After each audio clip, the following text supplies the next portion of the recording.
Welcome to another Sailing Skismo episode, and this video covers the summer cruise week of the GP14 Association.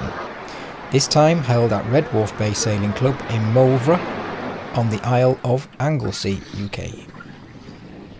We launched the safety boat first, then one by one our 9-strong fleet of GP14s launched straight into a headwind. We mustered in the bay until the last boat was afloat and ready to head out.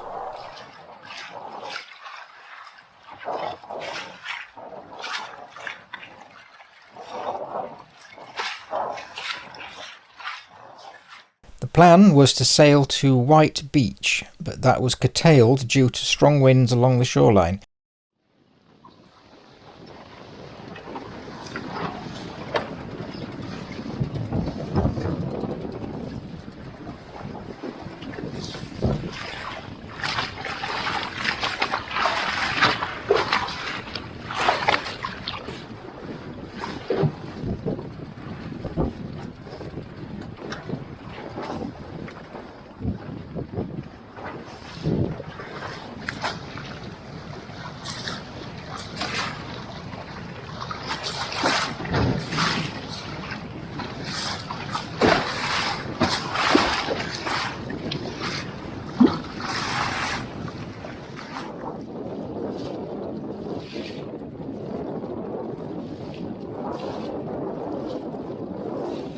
So when we reached here, opposite Llanthonna Beach, we decided to head for Clker instead. It was at this point we had our first capsize, and our safety boat crew, courtesy of Red Wharf Bay Sailing Club, although not needed, were very quick to attend. In fact, they were very attentive all week. Once our capsizee was up and running again, we set a course for Clker. Shortly afterwards, despite receiving an answer from them on the VHF, we realised we had a boat missing. They had landed on Llanthonna Beach and were now trailing quite a way behind. With Clker Beach in our sights and the prospect of a coffee and an ice cream, we were once again thwarted by the wind, this time by its absence.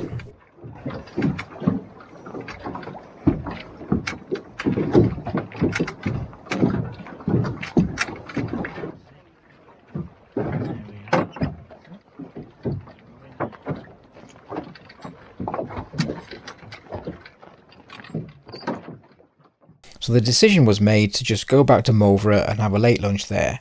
It was a very late lunch, as it took what seemed like an age to get back.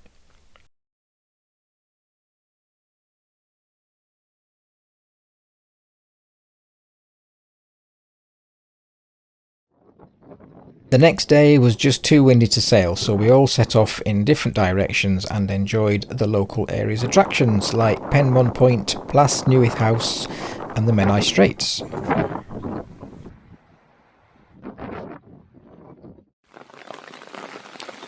Tuesday was also a non-sailing day, but that coincided nicely with the pre-planned visit to the RNLI Lifeboat station. The weather was terrible, it was hammering down with rain, so we were all nicely drying out, enjoying a respite from the rain, and we'd just settled into some fascinating facts and stories being told by the coxswain of the lifeboat station. And then we were all asked to step aside. The coastguard had just issued a call to action, known as a shout, and we were quite privileged actually to be able to stay in the station and witness the launch preparations.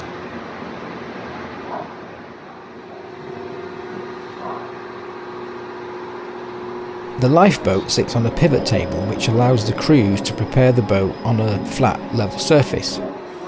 Prior to launch, the pivot table positions the boat at the top of the ramp ready to slide into the water. What you're about to see is that same process.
Before the boat can go in the water, a full check of engines, gears and rudders must be completed.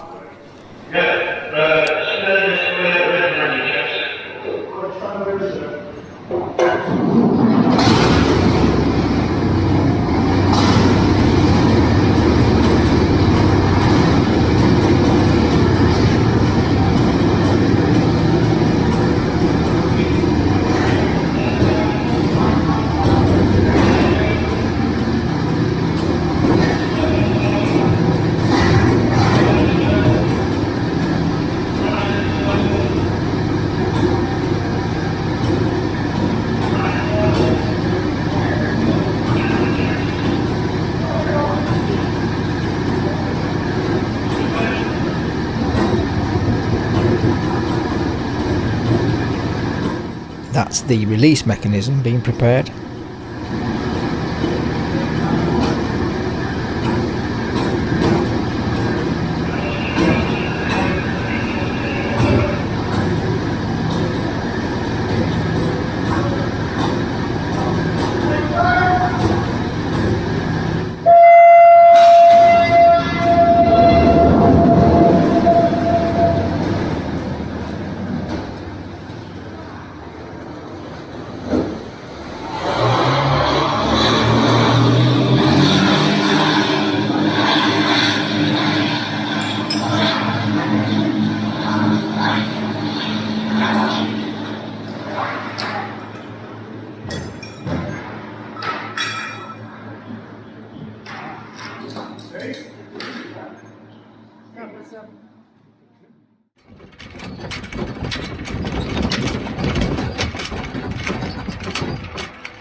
The weather improved again for us the following day, and after a long walk to the sea, we were once again preparing for a good day's sailing.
Plan today was to sail by RNLI Moelfre, which is Moelfre Island, and then on to RNLI Dulles, known locally as Seal Island.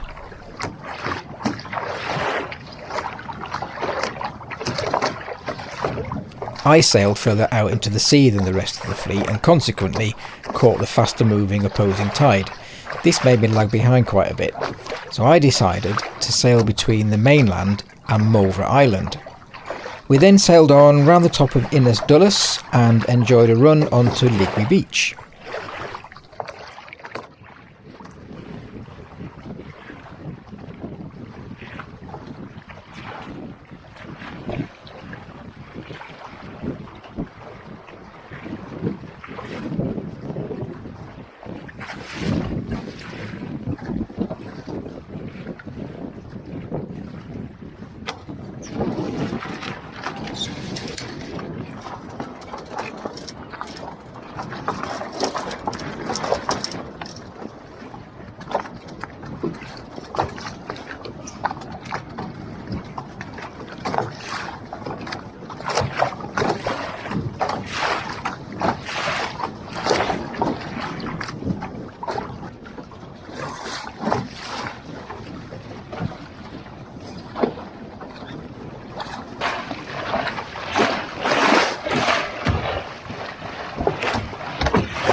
That structure you can see on the island was originally built in 1824 as a rescue tower, and it stored food and water for shipwrecked crews.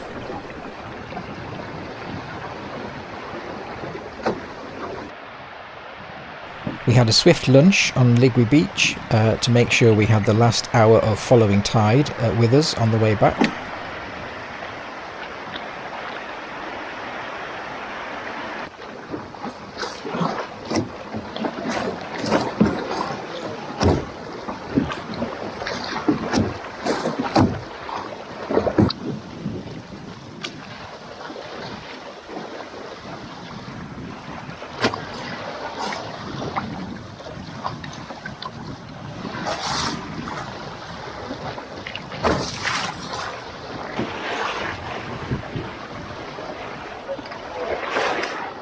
At this point, I just received a radio message telling me one of our fleet had capsized behind me. I turned around, if for nothing else, just to give them moral support. No doubt they were tired and wet at this point.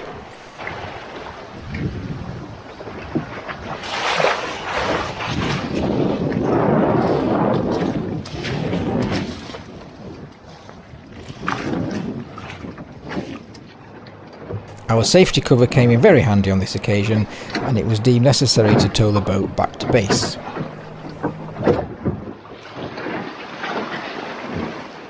So due to the delay, the tide was now opposing me as I sailed through the Innes Moelfre Gap. The sea was a little lumpy as well through here, and the wind was starting to drop.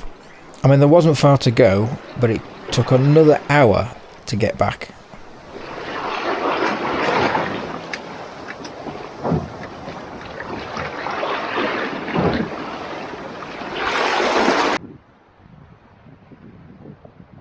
Another non-sailing day today, which gives me an opportunity to visit by car Porth Elian. I think that's pronounced probably wrong. It's a pretty cove by Port Linus Lighthouse, and it's somewhere I would have liked to have sailed to this week, but the weather, the tides just didn't allow that to happen.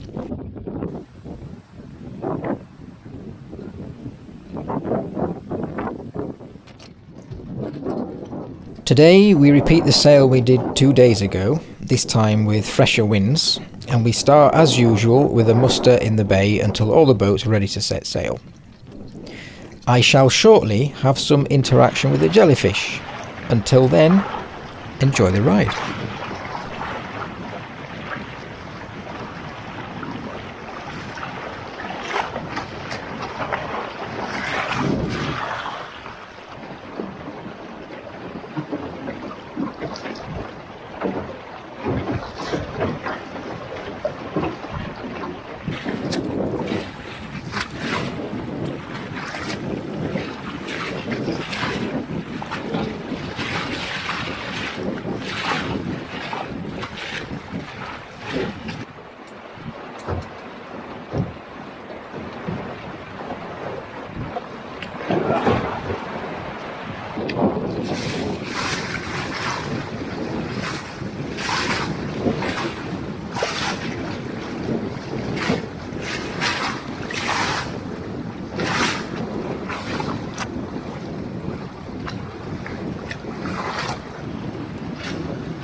So here we are again on Ligwy Beach, this time with plenty of time to spare for lunch and enjoy the moment. Ligwy Beach has a very shallow gradient, so I had my anchor at almost full length, but then added an extra 30 metres of rope so I didn't have to keep moving the boat as the tide came in.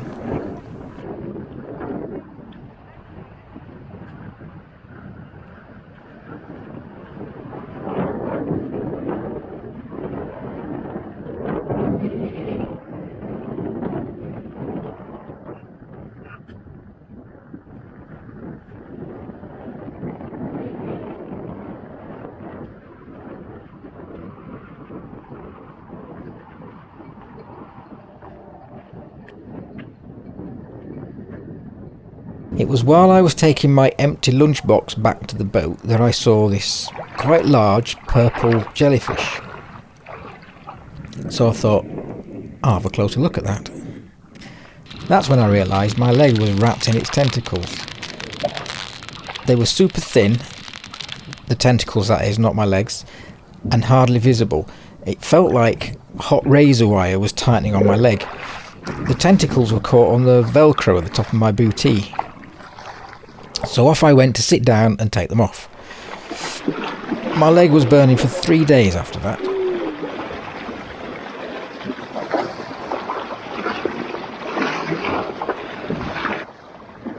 I have since learned that rubbing tomatoes or sand on a jellyfish burn helps alleviate the sting. I didn't know that at the time, so I can't say whether that works or not.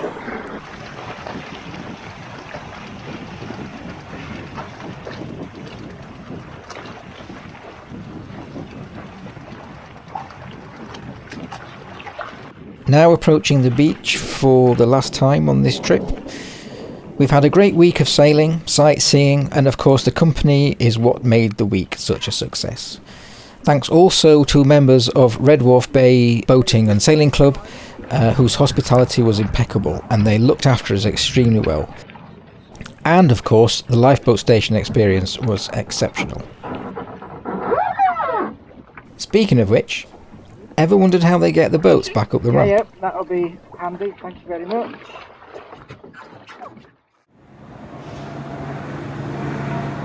So we were all still in the RNLI shop, which is 200 metres away from the lifeboat station, when they told us the boat was returning. So off we went back to the lifeboat station to see how they put the boat back ready for its next shout.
They winched the boat to here and then wash it down and lower the radio cradle before winching it all the way to the top.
Thanks, as always, for watching. Like if you liked, subscribe if you feel like it, and see you on the next one.